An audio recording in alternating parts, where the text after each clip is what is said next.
As you can see, it has arrived. You guys told me that I should get this sign and put it on this wall. So that's what I did. I love it. We're still playing around with lighting. Okay, so just bear with me. Who the did I marry? Part 4. If you missed part 3, you know the drill. It's gonna be on the screen up here. I also made a playlist so that you can follow each part if you are just catching up. So this is the backstory on what I was told for the ex-wife. This is important. Pay attention. Paying attention. This is 2020. So this is what I was told in 2020. I was told that he and his ex-wife used to be friends. Then they started dating and subsequently got married. They got married in California. He had bought a house with the money that he made from arena football. They had apparently gotten married on the downward of the arena football career. Had a nice house. He showed me a picture of the house. Are any of us believing that he has an arena football career? Showed me pictures inside the house. Remember that? Showed me pictures inside the house. It was a really nice home in San Diego. And basically what happened was that he came home from work early one day and I have the hiccup, sorry. Came home early from work one day and his wife was sleeping with another man. The man was in the house. He and the man get into it. Her son, who is about 17 years old in 2020, she had 2 kids, a daughter and a son. The son apparently was on his way home from school when my ex-husband found his previous wife in bed with another man. Well, either husband was getting home to that or son was getting home if they were both on their way home. So the story goes that he and the guy fought. He kicked the guy out. He kicked his ex-wife out, but told her the kids could stay. The kids are not biologically his. Those are his stepkids. She was like, you must be kidding. Like, I'm not leaving my kids here. The kids are old enough to where they were like, we don't want to go because we don't want to leave. So apparently she leaves. The kids stay with him for a few weeks. And then she gets her own place. The kids move in with their mom. He files for divorce in California. He files for divorce in California, and it was an ugly divorce. She was asking for spousal support, all kinds of stuff. And then it turned into, I'll help you with the kids, not child support, but just I will give you some money for the kids, because apparently he was very close to the kids and he wanted to keep a relationship with the kids. Their biological fathers, apparently there were 2 fathers. Their biological fathers were not in the picture. So the divorce starts out contested and ugly, eventually becomes amicable. Eventually they become cordial with each other.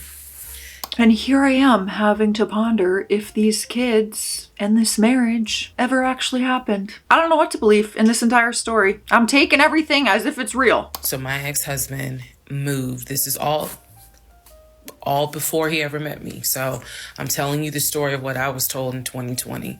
So eventually, about 2 years later, is when his job approached him about an opportunity to transfer to Georgia. And so he took it. New beginning, fresh start. He has family in Georgia.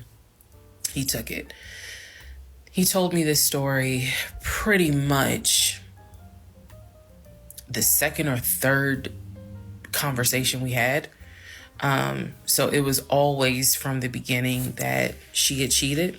He caught her, and he had filed for divorce, but he was still close to the kids. They still had a great relationship.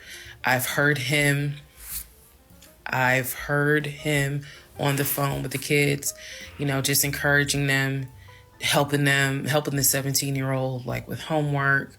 The kids really apparently wanted to meet me, and I was fine with that. He would send them money, if they needed something, because he loved the kids as if they were his own. I'm telling you the story as I was told it in 2020. So, let's see, around April or May of 2020, he informs me that his ex-wife has moved to Georgia. Apparently, she's staying with her sister in Gwinnett County. So she has moved to Georgia. The 2 kids are now in Georgia. And so when he tells me all this, I'm like, so what's that supposed to mean? Now, I will say this. He never made it seem as if she wants him back. He never presented that. But are the kids now going to be in your life? If we're all living in the same place, if they're real and the situation's real, we're all going to meet eventually, no? It was always, no, you know, we're cool for the kids. We're cool for the kids. But he's never presented that she was trying to get him back. I feel like it's fair to her for me to say that. And again, stay with me. It all comes out. But that was the backstory in regards to the ex-wife. That they got married in California, they divorced in California, and then she eventually moved to Georgia, to Gwinnett County, after he had transferred to Georgia for his job. He did tell me that, you know, every now and then he'll get a text message from her. He told me that he, you know, told her when I was pregnant. He felt like she needed to hear that from him instead of hearing it from the kids.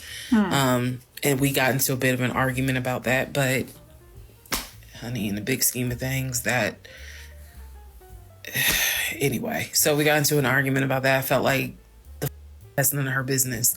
How involved is he in these kids' lives? Like, we chat once in a while, I'll shoot them some money on their birthdays, or like, are we actively having conversations on the phone, like you said? I am personally still convinced that when he's having these conversations, that no one's on the other line. And just, if that comes out, give the man an Oscar. Because can you imagine how many monologues he's just saying into a phone with another character on the other line? Like, I don't even know how you keep up with all of that. That's a lot of personalities. I've kind of given you guys all the backstory. Let's just kind of recap real quick. Met in March. Moved in together pretty much end of March, beginning of April. Found out I was pregnant in May. Lost the baby in June. Had to have surgery in July. Started looking for houses. Started looking at cars. All this stuff happened literally between March and in August is when I got my car. He paid the down payment for that car. That was actually so helpful. And just think about how fast this entire relationship happened. Like, all those events. That may be considered a red flag in itself. Maybe. Which I was shocked by. And no, it was not a BMW or an Audi. It was a Nissan Altima. But I loved that car at the time. So he paid the down payment for that car. Wait, what? After all that car stuff, the BMW and the Audi, you got neither of those and he got you a Nissan and paid. He's the one who wanted you to drive a BMW or an Audi. Lord, okay, I'm losing my mind. Am I out of my mind? Am I losing my senses? Told me he would help me with the car payment. The biggest mistake that I made, and I'll explain why I say this. The biggest mistake I made was that I signed myself up for a car note, where I knew I needed his help to pay the car note. I knew better. My mom has always taught me, do not ever put yourself in a position where you are financially dependent on a man. And all of that went out the window. And the reason why I say that was the biggest mistake is because when I have pulled back the layers of this whole monstrosity of life that I lived for 2020 and 2021, it really does boil down to the fact that I truly ended up marrying him more out of fear than anything else. And I'll expound upon that later, but I got the car in August. That's really sad. That's really sad. And I saw someone comment on part 2 and they were like, sometimes we accept the love we think we deserve. And that's true. I think we've all been there at some point where we might have accepted or tolerated more than we should have. And by this point, I was exhausted of looking at cars. I was mad that I didn't get a BMW X5 dark blue with cognac interior. And I was tired of looking at houses, getting my hopes up, looking at a house and picturing myself in the master bedroom, the kitchen, the island, you know, all that stuff. I'm a visual person, and I was tired of getting my hopes up.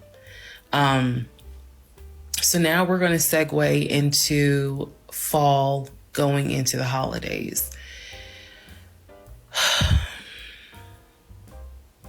My girl looks defeated just saying this story. Cannot imagine actually living through it. Here's what happened. In October, we looked at another house. This house was in Marietta. Absolutely gorgeous. It was gorgeous. That's pretty. I want to say that the house was about $700,000. I really liked the house. I could see myself living there, could see myself cooking there. And so subsequently, my ex-husband put in an all-cash offer on that house. I watched him put an all-cash offer in on the house. Our real estate agent, Scott, called us about 24 hours later. And he said, the sellers love your offer. The offer was an all-cash, full asking price offer, $700,000. Let that sink in for a moment. He said the sellers love the offer. They are asking that you show proof of funds so that they can accept the offer. My ex-husband said, I will show proof of funds when they accept the offer. The seller said, great, we'll accept the offer when you show proof of funds. Duh. So basically we got into a standoff. And if you're a real estate agent or you work in real estate, I would love to know your thoughts on this. I had asked people in my personal life, like, have you ever heard of this before? And I've had plenty of people who said, I side with the ex-husband. I would not show my bank statements until they... Oh, that's interesting. I thought for sure. I'm like, well, of course the person selling is going to want to make sure you have the cash. But yeah, maybe you don't want to give out your personal bank statements if they end up not accepting it. So yeah, okay. I can see both sides, I guess. Accepted the offer.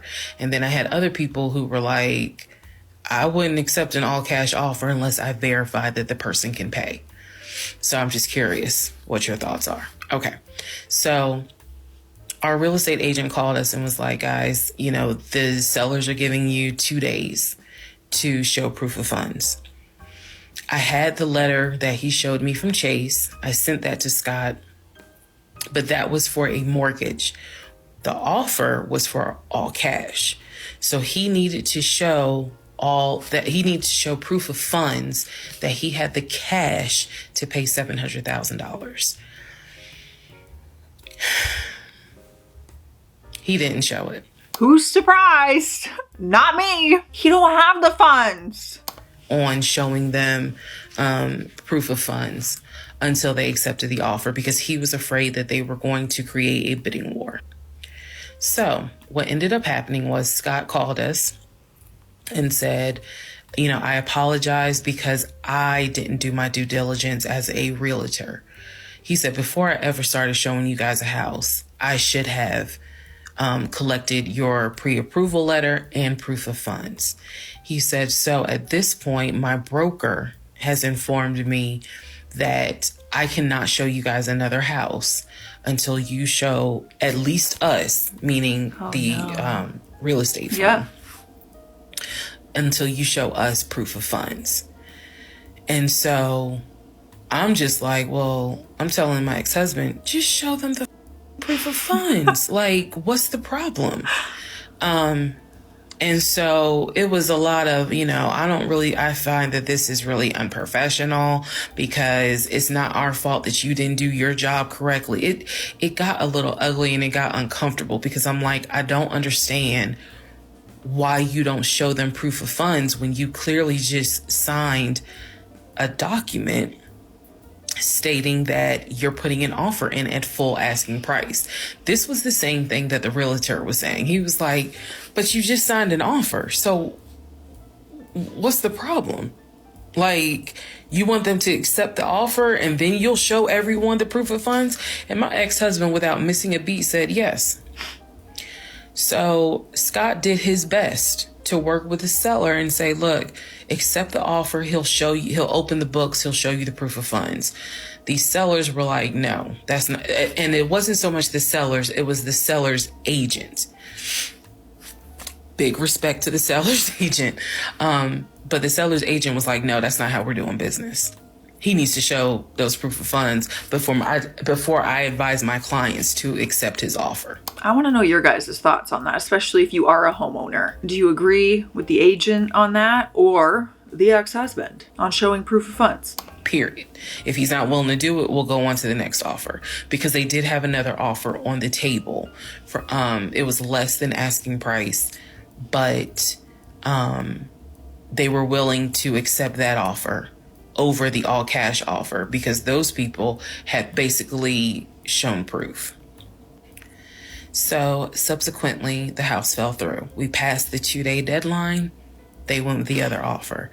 Also at this point, our real estate agent, Scott, and I do not blame him for this, pretty much cut all ties, because what he, I believe, felt like was, I don't know what's going on, but something's going on. And this is not how I do business. So until you guys are ready to show the proof of funds needed to buy a house, you need to get yourself another agent, because we were already about 20 to 25 houses deep by this point. We had already put in 2 other offers. They fell through. And now here we are with this house. And once again, it fell through. Girl, this is literally getting painful to listen to. And we probably haven't even touched the surface. How many houses are we gonna go through with the same? I just want to scream, but instead I'm gonna drink some water. And you know what? You should too. We're hopping on hydration station. Cheers. Oh no, I can see. That's probably better. Oh no. Well, I think I fixed the flashing sign. A little late. The house fell through in October 2020. And what I told him was, I said, I don't want to look at another house. I don't want to talk about cars. I want to get through the holidays. Because it was going to be a holiday season where I could not celebrate with my family because of COVID. So I said, I just want to get through the holidays. I want to get through the end of the year. And we'll revisit stuff in January. I was very calm when I said it. No argument, nothing like that. And he said he understood. A lot of what fueled me staying in this situation really was the fact that, number one, I didn't want to be alone. Number two, I didn't want to look stupid by having the relationship end so quickly for everyone to be like, we told you something was up. And number three, I was ready to get married. And that ready to get married fueled a lot of stuff. That takes a lot to admit, that honesty of where you were at and why you stayed. That's not easy to admit to yourself, let alone the internet. And again, I was still making my audio diaries. So listening back to it, I knew something was wrong. I admit that. I knew something was wrong. But what I thought it was, truthfully, was like, why does it seem like there's always something? Like, why can't we just go ahead and get the house?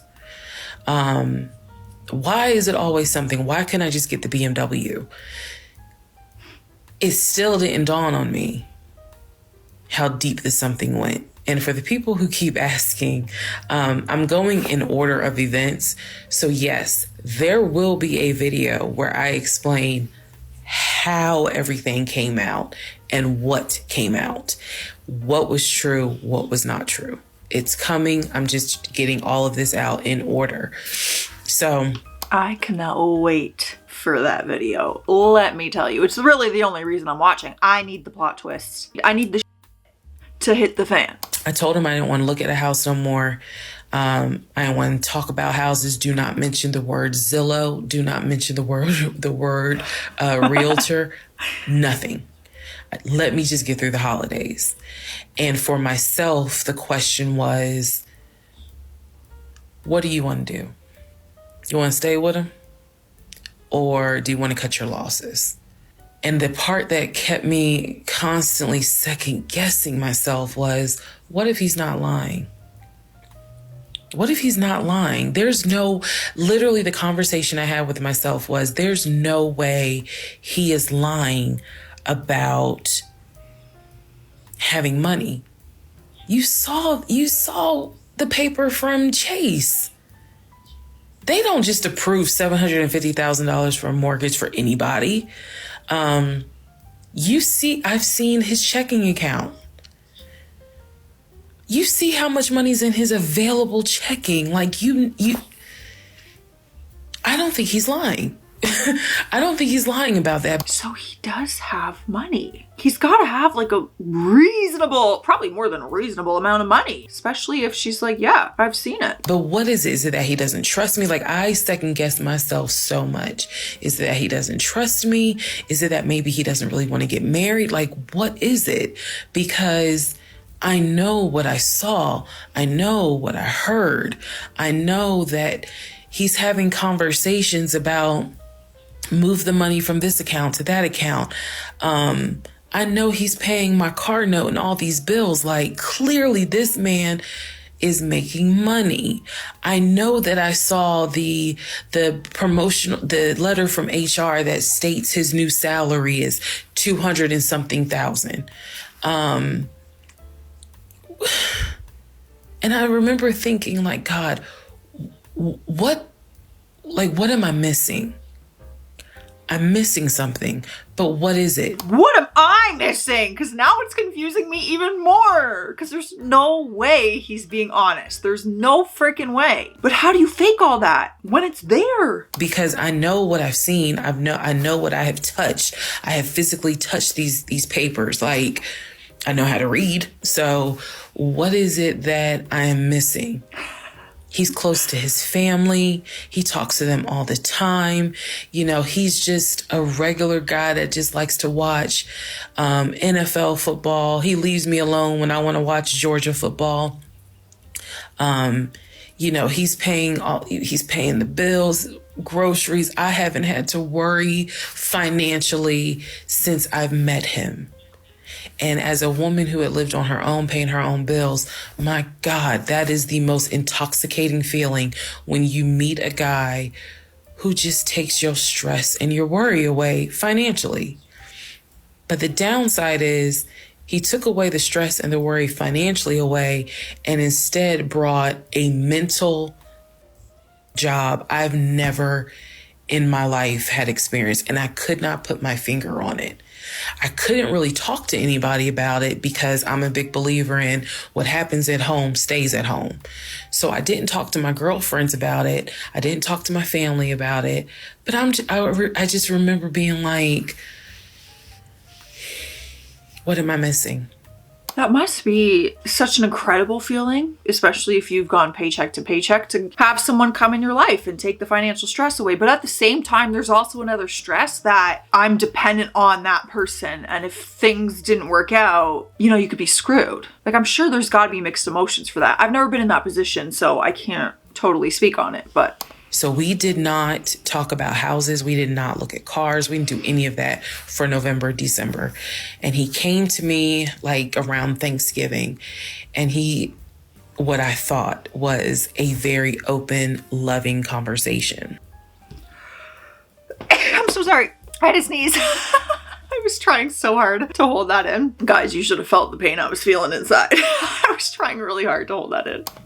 And in that conversation, he was like, okay, I know I know that things are not feeling too strong right now.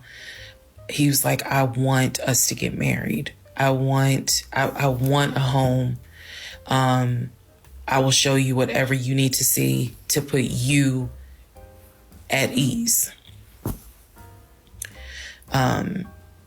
He was very like contrite. He was very just like, what do I need to do to put your mind at ease so that you know I'm in this and that I want this and that I love you and I want you to be my wife. So I was like, show me your accounts. He showed me his checking. He showed me one of his savings. He showed me a Chase savings. He did not show me the offshore. And he did not show me the US bank. So he showed me those two accounts, checking and Chase savings. So I knew that there was money. What I saw in those accounts, there was money. I told him, I was like, if we're going to buy a house, I want it to be through the mortgage on Chase. I don't want to deal with this proof of funds no more. I said, I do not want to look at another house until the beginning of the new year. He said, okay. That is when we then had a conversation. So I guess I lied because we are going to have a part 15 or 16 tonight. But that is when we then had the discussion about marriage. And that is where religion came into play. Oh no. Oh no. Why do I have a feeling this is not gonna be good? It's not. It's gonna be absolute crap. Let's watch it, shall we? In December of 2020, around beginning of December, we had a conversation, kind of a come to Jesus heart-to-heart conversation. And both of us had grown up in the church, and the fact that we were not married but living together, the fact that almost had a baby together, bothered both of us. Both of our families, my family and his family, were very adamant. Like, okay, y'all either need to get married or y'all need to separate. And so I'm walking around with a ring on, which I'll post a picture of the ring because, God, there's so much to unpack. But anyway, walking around with the ring. And so he said to me, whatever I need to do my part to make this work, I'm willing to do. But did he propose? You mean like a ring, like he bought you a ring and gave it to you in that kind of way? At the same time, it wasn't that I did not trust him as much as it was I felt like I wasn't trusting myself. Because again, like I said in the previous video, I know what I saw. I know what I read. I know what I've heard. But something was not sitting right with me. And every time I would question it in my head, the other side of me was like, okay, you know he ain't lying about the money because you saw it. So you know he ain't lying. Girl, are you that... Like, I remember saying to myself, are you that jaded that you don't even know what it's like to have a decent man? Yes, I really had the audacity to have that thought. So we agreed at the beginning of December, like, we wanted to be together. I believe I loved him. I believed he loved me. So the decision was made that we were going to get married. It's still COVID, so we had to follow certain protocol. So we filed our marriage license in Fayette County, Georgia, because you could not get an appointment in Clayton County to save your life. So we filed the marriage license in Fayette County. On our marriage license, it asked the number of previous marriages. He said 1, I had 0. It asked for our social security numbers. He put his social security number down. I put my social security number down. I mentally wrote down his social security number. And I did a background check. That's what I want to hear. That's what I want to hear. I'm so excited. Anyways. I did a background check after I had filed a marriage license. Yes, I know, but I did. The background check, nothing came back. It was like no results found. I did a criminal background check, nothing came back. So I thought one of two things. Either I had the wrong social, meaning I wrote down the wrong social, or my paranoia was unfounded. There's nothing wrong with him, because he has been always throughout the relationship a big stickler about law enforcement, following the law, because his dad was a retired police officer. So this is someone who has been... This is a guy who would check to make sure my tail lights were working, make sure my signals were working, make sure my oil was good, make sure I had enough gas in the car. So when the criminal history came back with no results, I was like, well, of course there isn't, because the man probably hasn't had so much as a speeding ticket. So... Man, if the universe would have just given you enough evidence, like one thing of solid evidence that this man was lying or not who he said he was. But it just keeps handing you like believable things.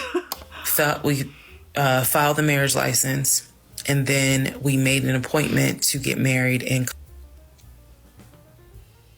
waiting for the judge to come out of chambers so that she could marry us. And the reason why I'm pausing is because, my God, if I could go back and see that young woman sitting in that lobby. Oh, this is sad. Wow. Don't make me cry. I know we can't go back in time. But damn, if I could go back in time, I would. I didn't tell anyone I was getting married, because I was afraid that we had tried before in September and something came up. So I didn't want to tell anyone. I didn't want to get anyone's hopes up. I didn't want to get my hopes up. I know that's bad, but again, said I would be honest, even if it's ugly. I told my mom, my family, that we got married, told my friends. They could not believe it. My mother was relieved, but she had no idea about what was going on. My aunt was more like, really? You married him? My friend, the one who took me to the hospital for the miscarriage, was like, I wish you would have told me, like, you deserve to have people there, take pictures and celebrate and all this other stuff. And she was like, she's the type of friend, if you like it, I love it. You rock with him, I rock with him. The moment you don't, I don't either. So she was supportive. My other girlfriends were happy for me. They just hated that I had to get married during COVID. Well, thank God you at least had a good support system throughout all of this. You at least deserve that. Because they were like, we would have loved to have, thrown you a bridal shower and a bachelorette party and all of that. It just sucks that you couldn't experience that. So we got married on a Tuesday. On the way home, stopped and got some wings, went home, and I had to get ready to go to work the next day. And life. I got married January 5th. By January 31st, I knew I was in trouble. I still didn't know how deep. What? But I knew I was in trouble. So, to give you all a very, very, very candid idea, got married January 5th. The normal things that married newlyweds do, when we got married, completely stopped. And that was not by me. You always hear men talk about, man, now that we're married, she don't. In my case, it was the exact opposite. Interesting. It was the exact opposite. So Anyway, because this is not a forum to be all R-rated or whatnot, but y'all get what I'm saying. We are picking up what you putting down. We got married January 5th. January 6th, I went to work. It was, a lot of people congratulated me because it kind of word got out that I had gotten married. January 7th, I filed the paperwork to change my last name. And Damn. if you were following me, you can go back like 15, 16 videos, and I talk about how I had to change my name back to my maiden name. But I changed my name within about 3 days of getting married. My attitude was, this is the bed that I made. I'm going to do right by him. I'm going to do right by my marriage. I took marriage seriously. And when I married him, I absolutely married him thinking, I'm going to be with you for the next 40, 50 years. So we're going to have to figure this shit out. That was my mindset. I did not get married to turn around and be divorced in 6 months. But I got married January 5th, 2021. And by January 31st, I knew I was in serious trouble. Wait, are they getting divorced 6 months later? Come on. Shut up. Oh, we're just gonna get to the tea soon. I can feel it. I can feel it. Going forward, I'm going to now call my ex-husband, I'm going to use the name that I call him in real life. So that way it clears up the whole fiance, boyfriend, husband, ex-husband thing. His name is Legion. Anyone that knows me will tell you that is what I call him. We got a name, people. Legion and I, when I left off, Legion and I got nickname. married January 5th of 2021. For the first 2 weeks, things were fine. We got into like a routine, basically. I would go to work, he would go to work. He was still leaving the house at around 6:15 every morning. He was still on the phone with his brother, the one that lived in Philly, every morning. They would that was their time to talk. From what I was told, the brother got off work. I guess he must have worked the third shift. And so he was getting off work as Legion was getting ready to go to work. So that was the perfect time for them to talk. He would talk to his brother in Baltimore and the brother in Augusta. Pretty much, just a quick phone call here and there, if not every day, every other day. So everything was pretty much the same. I would talk to my mom almost every day. I would talk to my aunt almost every day. So it was nothing to kind of, that's weird. That's what the morning routine was. He would talk. So I worked at Georgia State Patrol. And I said this in a previous video, but again, there were things I said in previous videos that I remember saying, hey, remember that because it's going to come back later. So I worked at Georgia State Patrol. I had been working there for almost 8 years, 7 or 8 years by the time Legion got into the picture. He was fine with the fact that I worked within law enforcement. I'm not a trooper. I'm not a sworn officer. I'm a civilian. However, he, again, his dad was a retired police officer. So he was perfectly fine in the beginning with the fact that I worked for Georgia State Patrol. Couldn't you look up at your job if his dad was a police officer? Like look into that? Just a thought. He had been to my office before. He had met some of my co-workers. Obviously, even with COVID, because I still had to go into the office 2 or 3 days a week, he had been up there. So the friend who took me to the hospital when I had my miscarriage has met him. He and I have been to her home with her and her significant other before. So again, even in the world of COVID, when there were little times where you could get together with people, he has met people in my life. He has met my friend or that particular friend, and he has met some of my coworkers. So when we got married, the first 2 weeks, like I said, was fine. And then it's as if something snapped. Something just changed. What was totally acceptable before, suddenly little comments were made. why are you wearing that to work? Oh. You get off at 3:30, so you'll be home by 5, right? Things that had never happened before. He had never questioned what time I'm gonna be home. Really, he didn't need to question it because when I'm off work, I leave. So it was never a situation of, oh, I'm gonna just sit around at work and just run my mouth because I have nothing to do. And then it turned into, he would call me every day from work, and I'm going to demonstrate how those phone calls went, but he would call me every day from work. And if he even so much as heard a male voice in the background, he would have little comments to me. Who was that? Uh-oh. Are they in your office? Man, I never know who's around you, because it seemed like every time I call you, I have the hiccup, sorry.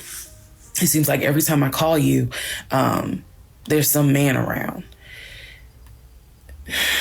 And I'm just like, at first I kind of shrugged it off. I laughed it off because it really, truly was absurd to me.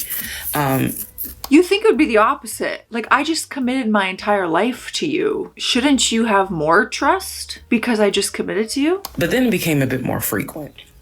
And so I really just didn't feed into it because I'm like, I don't know if this is some insecurity. I don't know if this is jealousy, because nothing has ever been done to make you feel any sort of insecure type of way. I've never entertained another guy. I've never flirted with another guy. Like, I don't know where this is coming from. So it is also important to note, we got married January 5th. Things started changing around 2 weeks later. And the reason why I know it's 2 weeks is because I had recorded an audio diary on January 21st is the date of the audio diary. And I talk about how maybe I had unrealistic expectations because it seemed as if things were changing with he and I. So 2 weeks pass. He starts making little comments. End of January comes, he informs me that he wants to start looking for a house again. Oh God, not another house. I had no real desire to go through that process. So what he decides is that he's going to look for a house for us using his friend, the realtor, the one I did not meet. So he tells me that he and his friend have been talking and he's going to start looking at houses. And what he's going to do is basically, if he feels like it's a house I would like, then he wants to show it to me, because he feels like, I know that your attitude really isn't, you're in the mood to look for a house. So I'm going to start looking. And then if I think it's a great house, then, you can come see it. And I remember thinking, that's not going to work. You're not going to choose a house. Y'all are married. He was like, no, I'm not going to choose the house. But I just think that, me and old boy have been talking. And so he has some houses that he is representing. He wants to show me. So why don't you let me look at it? And if it's worth the time, then I'll bring you to look at it. No, he can show us. We're married. So he already had some sort of plan in place after talking to his friend about how he's going to start looking at houses. This is the end of January 2021. So I kind of threw my hands in the air and was just like, whatever, because I'm not getting emotionally involved in looking at houses. And for me, that's kind of what it was. I felt like I would see a house, I could picture us living there, and then it gets snatched away somehow, some way. I didn't want to go through that. So the reaction that he wanted, which was for me to throw a fit, I did not do. I was just like, okay, all right. Yeah, at this point, it'd be like, let me know when you actually buy a house. Let me know when I can start packing. Like, I trust you. And remember that I said the reaction he wanted, because that's going to come back later. So he started looking at houses. Funny enough, the houses that he looked at, none of them I actually saw. But he would call me and say, I'm at this house in Sandy Springs with the realtor friend. Apparently his realtor friend's name was Scott, not to be confused with the other Scott, the one that was actually helping us, that dropped us as clients. The other Scott is his friend who he had talked to on the phone at least 50 to 100 times in front of me. That's the Scott that he said is going to show me this house in Sandy Springs. Apparently the house was like $800,000. So he was like, I think that if I like the house, then I'm gonna bring you out here so you can see it. Why does the cost keep going up? I swear to God, I don't even think they're gonna get a house by the end of their marriage. I don't think they ever get a house. And that's probably for the best. Stay tuned for part 4. Stay classy out there. Stay sassy, and I'll see you tomorrow.